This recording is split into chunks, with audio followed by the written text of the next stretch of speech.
What's up, everybody? In today's video, we'll be taking a look at an article from a gaming journalist basically saying that Forspoken is better than Armored Core 6. Now, keep in mind, I am using the term journalist very lightly because gaming journalism for the most part is dead, and what we are left with is a bunch of clowns. So let's dive right into this pile of manure. So this article is called "I was more excited for Forspoken than I am for Armored Core 6", and the publisher of such article is called The Loadout. And it reads, "Despite being a big From Software fan, Armored Core 6 is failing to get me invested, which is something even flops like Forspoken and Redfall managed to do." Imagine putting Armored Core 6 and Redfall in the same sentence. That makes no sense right off the bat, but let's carry on. Earlier this year, I was desperately excited for Forspoken. Soon after, I got myself amped up for Atomic Heart. Following that, I boarded the hype train for Redfall. As the history books and our reviews of Forspoken, Atomic Heart, and Redfall show, all of them turned out to be pretty mediocre games, to say the least.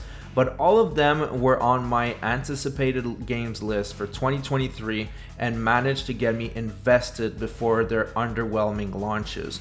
However, despite From Software proving time and time again that it makes incredible games, Armored Core 6 just doesn't excite me whatsoever. To that, I would answer that this guy just proved that his judgment for games is beyond garbage. He got excited for the biggest flops, and the fact that he's not excited for Armored Core 6 is actually a great sign that the game is going to be awesome. But let's carry on. Within the halls of the Loadout, I'm constantly reminded about my obsession with average to bad games. It's kind of my thing. Something about them scratches an itch, whether they offer a unique perspective in a genre or just have kick-ass gameplay. I will be more than happily get hyped for a game that screams 6 out of 10. As you can tell by now, it's not hard for me to be excited to play a game, but after watching plenty of trailers and previews recently ahead of the Armored Core 6 release date, something struck me. I am not interested in this game at all. It took me aback when I first noticed this, but nothing stands out to me in this game, despite me praising the Souls series, Sekiro, and Elden Ring all the same. From Software's latest title looked to be a complete miss to me. Considering most of its games belong on the best games of all time list, this shocked me.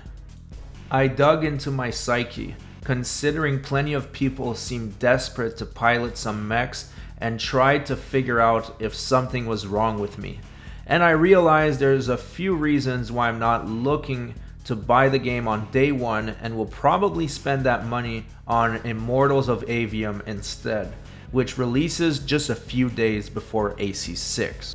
Firstly, I understand that the Armored Core series predates the Souls series of games, with the first title releasing all the way back in 1997. But since then, From Software's game design has been pretty much perfected with Elden Ring. While some light Souls-like elements are woven into Armored Core 6, from the looks of things, it seems to offer no risk to combat. It seems like senseless flying around and shooting at other robots for the sake of it, with dying just being a trivial thing aside from costing some credits to repair your mech. So on top of having extremely shit takes, this gaming journalist is also spreading misinformation. Because to my knowledge, when you die in Armored Core 6, you do not lose credits.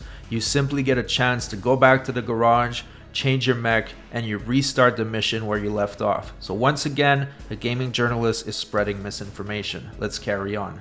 He now says that happens in most games, I know, but it's much more disappointing from a developer known for being absolutely brutal and unforgiving with its game design. Speaking of senseless flying around, Armored Core 6 looks like chaos for the sake of chaos. Nothing looks like it matters here. It looks to have no rhythm or reason to it. In games like Forspoken, the story sucked for the most part, but at least I know the main character had a reason to keep fighting. I despised Atomic Heart for disappointing me so much, and its story was unforgivingly bland. But hey, at least I know that the protagonist had his reasons to take on the hordes of angry robots. The game's intentionally vague and suggestive story trailer may have drummed up excitement among some people, but I wasn't one of them. So this guy is contradicting himself like there's no tomorrow. First of all, he says that he's a fan of the Souls series, Elden Ring, Dark Souls, but then he complains about a vague storyline, vague protagonists, and vague motivations. It's like, what is it? Are you a fan of From Software or not? Because you should be used to this by now. I really am invested in stories and narratives within video game worlds, and Armored Core 6 has yet to connect me to any of its forgettable characters. I can't tell you one of the names I've heard from trailers, and I can't even tell you their goals or missions or why mechs are shooting at other mechs. It adds to my existing feeling of Armored Core 6 is senseless, deprived of any reason for the unhinged chaos that is showcased prior to launch. So he's allowed to have that opinion. He thinks they're forgettable, that's fine. But in my opinion, Handler Walter is a very interesting character. Even though we don't see him, he has a commanding presence and his motivations are mysterious and unknown. I don't think that's a bland character whatsoever, but let's carry on. Armored Core 6 looks like you're a drone fighting other drones. It looks completely weightless in terms of combat decisions and whether you're fighting for a good reason. Watching the gameplay looks like two robots bumping into each other.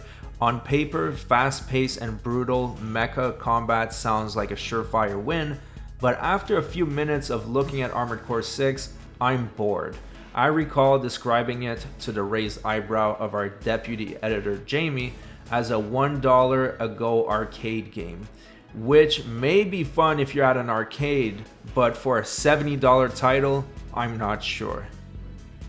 I'm sure the deputy editor Jamie is regretting publishing this pile of garbage, but like I said, it seems like this guy is a fake From Software fan because he's complaining that there is no clear motivation for the protagonist. But this is very common in From Software games, except Sekiro, where you had a fully fleshed out standard story. The From Software games are not a classic tale of good versus evil. I think that has been done over and over again, and I love From Software's approach of being a little bit more nuanced with it. But then again, that's something that our little journalist over here cannot appreciate. I'm willing to give pretty much any game a shot, and I'm sure that once Armored Core 6 eventually goes on sale, I'll pay the price of admission and start shooting down enemy mechs and drones. But for maybe the first time in my life, a game that should excite me simply doesn't. I'm hoping that the trailers aren't doing it any justice for me, and that playing it will give me that From Software adrenaline rush that I crave. But until that time arrives, I'm worried that I may have to skip a major upcoming Xbox games for the first time in a very long time. So he's gonna skip playing it because he's not excited for it, but yet the last 3 games he was excited for turned out to be complete garbage. Well, at least on the bright side, since he won't be playing it, that's one less negative review on Metacritic, on Steam, from someone that clearly doesn't understand what they're going for. But let's continue. While I may not be excited about Armored Core 6 right now, I know plenty of you are, so if you want your desperation for a new mech game to be quenched, check out the best games like Armored Core 6 to play before it launches. And if you can find a friend to test out the various Armored Core 6 weapons in Armored Core 6 multiplayer, it sounds like a good time. Just don't invite me, as I'll probably decline. Now, don't you worry, gaming journalists, the thought of inviting you to play a video game has never crossed our minds, so you have no worries about that. So we're done with the article, and I just wanted to clarify something. When I read out these really shit takes on video games on my YouTube channel, I try not to go after the person doing the shit takes, but the shit takes themselves. For example, when I covered Skill Up, I did not once attack his character, but I was calling out the hypocrisy of his video. And it's the same thing with this article. This guy is just pissed off that it's not another Dark Souls. Well, it's not. So maybe it's not for you. The fact that not every game is for everyone is something that should be common knowledge. For example, I pre-ordered Kena Bridges of Spirit because I thought it looked cool. After playing it for an hour or two, I thought, you know what, it's not for me. But I didn't go on the internet and rage and start complaining because I think the developers did a good job. It just happened not to be for me. End of story. But the fact that this guy is doing this big song and dance about how he's not interested, it's just sad. But anyways, that's it for the video. Let me know what you think about this garbage take from this gaming journalist. And don't forget to subscribe to the channel. That way you never miss another video. And I'll see you guys on the next one.